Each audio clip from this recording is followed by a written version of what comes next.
It's easier just to imagine that there is no natural skill. There's no one who's naturally good at anything at all. The only way that you get good at anything, no matter what it is that you want to do you want to talk to new people? Do you want to meet new friends or meet new girlfriends or whatever it is? Do you want to make more money in a very specific way? You have this thing that you want to launch or give to the world?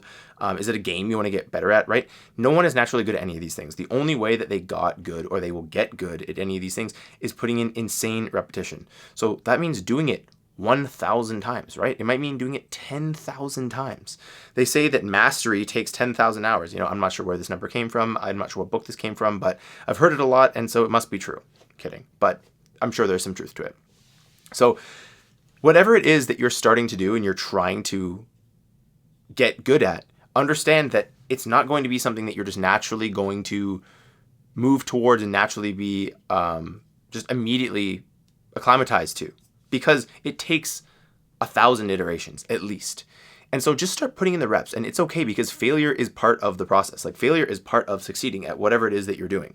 And it can be very, very, very difficult when you've been told as a kid, oh, you're really good at this, or you really take to this, and you're given this identity, you're ascribed this identity of being different from others because you naturally pick things up in this domain or in this domain.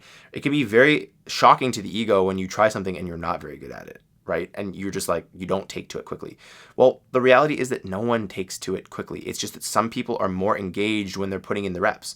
And so that's the next part. That's the next part, is that yes, put in the reps and be engaged, be aware when you're doing these things. Take the time to actually recognize what you're doing. Now, I'm going to give you a little bit of a story that might kind of help paint this picture about how just you can get really, really good at things, and your body and your brain will just naturally acclimatize and adapt to things if you give it enough input. Okay, so I believe this comes from the book Outliers by Malcolm Gladwell, I believe. So basically, he tells about this example of, I believe it's in China. So in China, they're basically taking these chickens and they're sorting them, they're trying to take the chicks from the chickens and they're sorting them into male and female. Now, to the naked eye, a female and a male chick are like indistinguishable. Okay, you cannot tell the difference. But what you'll see is these like master, I guess, sorters. What they're doing is they're basically looking at these little chicks on a conveyor belt, and they're basically putting the males in the male section, the females in the female section. They're doing this by hand. Now, again, visibly indistinguishable to the naked eye. But that being said, they have an over 99% accuracy rate. So how is this happening? And how are you going to train someone? How are you going to train a new guy to do this? How are you going to train, Bill over here, the new guy, to do it if it's, like I said, visually indistinguishable? There's nothing you can see that's any different. Well, here's the process that the master person trains the newbie in. The newbie will basically just take a guess, okay? Grab a chick, put it in the female or the male. Now, of course, the newbie is going to get it wrong a decent amount of the time. Basically, what the master person will do behind is just say yes or no, depending on did they get it right or did they get it wrong. Now, over time, this newbie, this trainee, gets to the point where they have the same 99% success rate as the master. Now, still, the master and the newbie, and once they've even reached master sort of level, whatever, it's funny, we're talking about this like it's like kung fu or like belts in martial arts or something. But anyway, they can't explain to you exactly how it's done. But what's happening is their brain is slowly adapting to maybe subconscious cues, subconscious things, whatever it is, that they're beginning to get better and better and better and better and better. Now, you might just look at this master and think, okay, if there's no visual way to tell the chicks apart, then he must just have some God-given gift. He must just be like the chicken whisperer, right? Or something. But that's not it. It's just that he's had so much input that his brain's doing the work for him. And that's the way it goes with any one of these things. You're not going to be good at it because there's so many elements that you can't even describe in so many different things. So many big things worth doing. Good social skills, being a good salesman, being good at this, being good at that, right? There's so many skills that like you can't really be taught in just in a conversation. It can't really all just described to you.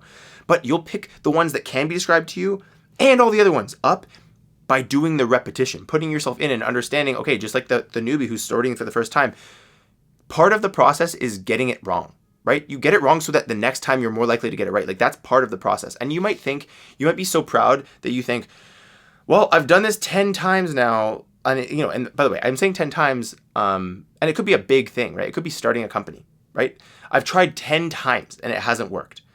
Well, again, don't be so proud as to think that there aren't things that you still need to learn to get there, because the guy or the girl who is going to achieve it is the person who has the skills that are sufficient to do so. And you get those skills by failing and getting that feedback and allowing yourself to just learn in the environment of learning. And so quantity begets quality. The more you do, the more reps you put in, the more likely it is that you actually will get there at the end. And the thing is, you will get there at the end if you don't stop, but you need to keep going. And the thing is that so many people think that this is like a beginner message, right? So many people hear this and think, okay, I get it. Yes, keep going, keep grinding, discipline over motivation, yada, yada, yada. I know, right? But that's where it gets dangerous, is where you think I've learned this. And so I'm just going to like, if something doesn't work out, there's some other issue. It can't be the fact that I'm too inexperienced and there's things I don't know. It can't be. I know so much stuff. It should have worked by now. Like, clearly there's some other issue. I'm going to blame the world or the economy or whoever's elected for president or whatever, right? I'm going to blame any of that stuff. But the reality is you just need more input. You just need more work. There's more work that you need to do so you can get more feedback and you'll get it right the next time. And so if you're not good at something, or and somebody else is, it's not because they have some natural affinity for it, some natural talent that you're never going to have or can't have, right? They have done the work. They've put in the time, and if you put in the time, you are going to get there too. Now, of course, there are strategies that are more effective than others for actually putting in the work, and that's, a topic for another video. But regardless, put yourself in the environment where you're supposed to be learning, and never be too proud to think that it's anything other than you just don't have enough feedback from actually doing the work. Never think that, and you will not be led astray. So I will leave you guys there.